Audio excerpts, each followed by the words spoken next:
Erfurt Latrine Disaster. On 26 July 1184, in the German city of Erfurt, approximately 60 local nobles died when the floor of a building collapsed through the ground floor and into the latrine cesspit below. They were attending a Hoftag, or a court day, conducted by King Henry VI when their combined weight caused the floor of the building to collapse.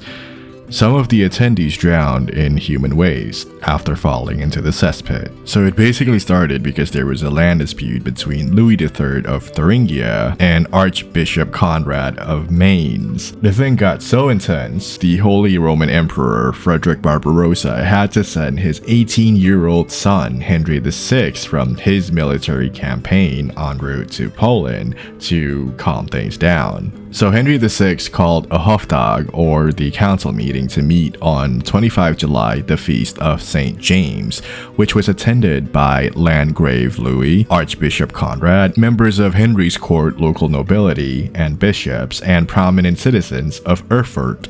Sources agree that the meeting took place on the upper floor of a two-story building close to Erfurt Cathedral. The upper floor's wooden support beams were rotten, and on 26 July, the floor collapsed under the combined weight of the meeting's attendees. The impact of people and debris caused the ground floor to collapse as well. Some continued falling through the ground floor into an underground cesspit. About 60 people in total are said to have died of injuries from the fall, being crushed by debris, or suffocating in the cesspit sewage. I guess you can say that's quite literally a shitty way to die. Mael Brigte of Moray. Mael Brigte, also known as Mael Brigte the Bucktooth or Mael Brigte Tusk, was a 9th century Pictish nobleman. He was responsible in a bizarre posthumous incident for the death of Earl Sigurd the Mighty of Orkney. Little is known of Mael Brigte's life, but the story of his death is recorded in the Orkneyinga saga. According to this text, Mael Brigte was challenged by Sigurd to a 40-man-a-side battle to quote-unquote settle their differences. Treacherously, Sigurd brought 80 men to the fight, and Mael Brigte knew he had been betrayed when he saw that each of Sigurd's horses had 2 men's legs on its flanks. Mael Brigte exhorted his men to kill at least 1 man before we die ourselves, and although a fierce fight ensued, Mael Brigte was defeated and killed. Sigurd had his enemies' heads strapped to his victorious men's saddles as trophies, but as Sigurd rode home, Mael Brigte's bucktooth scratched his leg. The leg became inflamed and infected, and as a result, Sigurd died. I guess the tooth is mightier than the sword. Publius Afranius Potitus. Publius Afranius Potitus was a Roman plebeian who, during an illness of Emperor Caligula, which is notorious for many things, vowed to sacrifice his own life if the emperor recovered, expecting, instead, to be rewarded for apparent devotion. However, when Caligula recovered and Afranius was unwilling to fulfill his vow, the emperor had him dressed as a sacrificial victim, paraded through the streets, and then hurled down from the eminence near the Colline Gate. That kind of backfired, didn't it? Flatulist.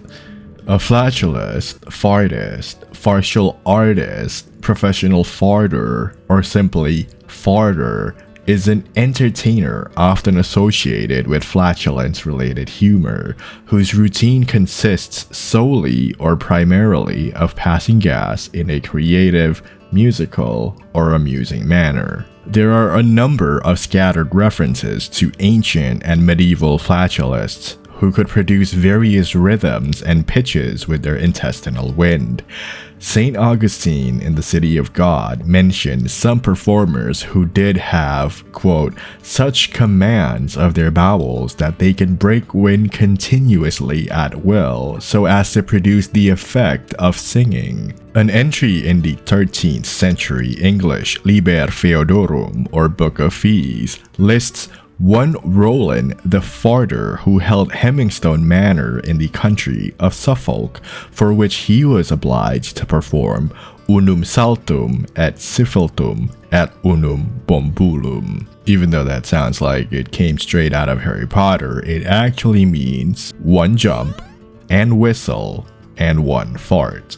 He needs to do that annually at the court of King Henry II every Christmas. The Activa Vita character in the 14th century allegorical poem Piers Plowman appears to number farting among the abilities desirable in a good entertainer. Trotter quoted a Latin extract from the Liber Feodorum, or Books of Fees, in which the word was used.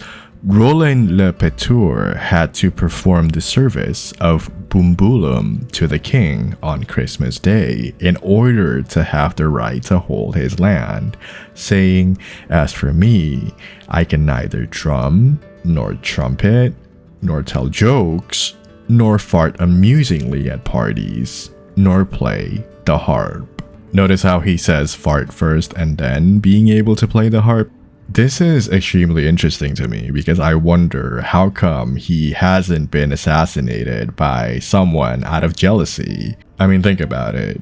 Wouldn't you be slightly annoyed by this guy if you were living during that time? I mean, if you were living during that time, the only way for you to have a manor or basically any land was to be born of nobility or to perform heroically and get knighted or get the king's favor or whatever. Meanwhile, this guy here, all he needs to do is fart in front of the king, no less, once a year every Christmas, and he gets to keep his manor, which is equivalent to a modern day mansion. I mean, what gives? Here's to put things into perspective. This is from another Wikipedia article that is specifically about Roland the Farther. Roland had also received 110 acres or 45 hectares in Suffolk. In perspective, a knight's fee was 5 hides or caracates, not sure how to pronounce that. Each hide was between 100 and 110 acres, which means Roland's fee is 1 hide.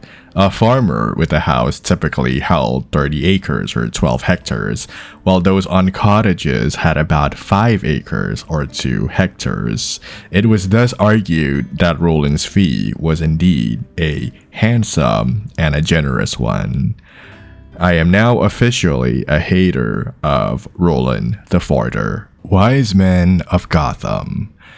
Wise Men of Gotham is the early name given to the people of the village of Gotham, Nottinghamshire, in an allusion to an incident where they supposedly feigned idiocy to avoid a royal visit. The story goes that King John intended to travel through the neighborhood. At that time in England, any road the king traveled on had to be made a public highway, but the people of Gotham did not want a public highway through their village. The villagers feigned imbecility when the royal messengers arrived. Wherever the messengers went, they saw the rustics engaged in some absurd task. Based on this report, John determined to have his hunting lodge elsewhere, and the wise men boasted, "We ween there are more fools pass through Gotham than remain in it." Here's a rough translation of the 1874 edition of Blount's Tenures of Land. King John's messengers found some of the people trying to drown an eel in a pool of water. Some were pulling carts onto the roof of a large barn to protect the wood from the sun. Others were rolling cheeses down a hill, thinking the cheeses would roll all the way to Nottingham to be sold. And some people were building a hedge around a cuckoo bird that was sitting on a bush, trying to keep it there. It's unfortunate that the legend or the wiki didn't mention anything about King John's reaction, but I imagine it would be equivalent to not wanting to go to Florida because of the Florida Man memes. If I were him and the messengers came to me and told me about all the things that they saw, it makes me want to go there even more.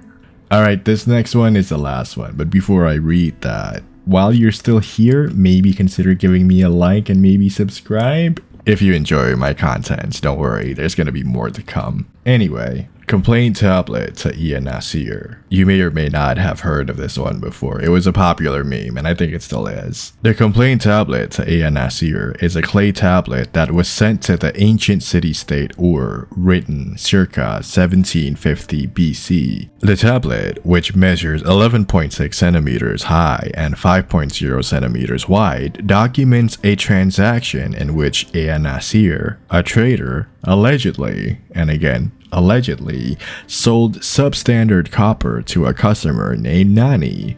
Nani, dissatisfied with the quality, wrote a cuneiform complaint addressing the poor service and mistreatment of his servant. The tablet details that Ea-Nasir traveled to Dilmun to buy copper and returned to sell it in Mesopotamia. On one particular occasion, he had agreed to sell copper ingots to Nani. Nani sent his servant with the money to complete the transaction. The copper was considered by Nani to be substandard and was not accepted. In response, Nani produced the cuneiform letter for delivery to Ea-Nasir. Inscribed on it is a complaint to Ea-Nasir about a copper delivery of the incorrect grade and issues with another delivery. Nani also complained that his servant, who handled the transaction, had been treated rudely. He stated that, at the time of the writing, he had not accepted the copper, but had paid for it.